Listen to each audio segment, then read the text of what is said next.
Hi guys. അങ്ങനെ എന്താ പറയാ, ഇവൾ നല്ല പാങ്ങില് കണ്ണ് തുറന്നിട്ടുണ്ടായി.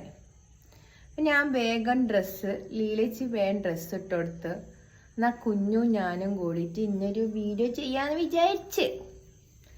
കണ്ട ഐസ് ഒന്ന് കണ്ണോർക്കും. മോളല്ലേ, പൊന്നു മോളല്ലേ ഉമ്മാരെ, പ്ലീസ് ഒന്ന് കണ്ണോർക്കണേ.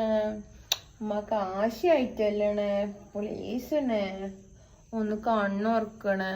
തുറക്കുന്നില്ല ഗായ്സ്, കണ്ടോ? പ്ലീസ് ഐസ കണ്ണോർക്കോ. ഐസ മോനെ വിഷമിപ്പിക്കല്ലേ കുഞ്ഞി. കണ്ട വായിൽ എനക്ക് നിന്നാലും കണ്ണുറക്കൂല. എനക്കൊന്നീ പുറത്തേക്ക് കൊണ്ടുവന്നിട്ട് എന്റെ മോള് കണ്ണുറക്കുന്നത്. അല്ലാ കണ്ണുറക്കണേ, കണ്ണുറക്കണേ. ഉറക്കൊന്നല്ല, എനക്കൊന്ന് വെയില് അടിച്ചിട്ടാണ്. പ്ലീസ്, ഒരു രക്ഷയില്ല ഗായ്സ്, കണ്ണുറക്കുന്നില്ല. എന്ത് ചെയ്യാനാണ് ഇപ്പൊ? Okay guys, by.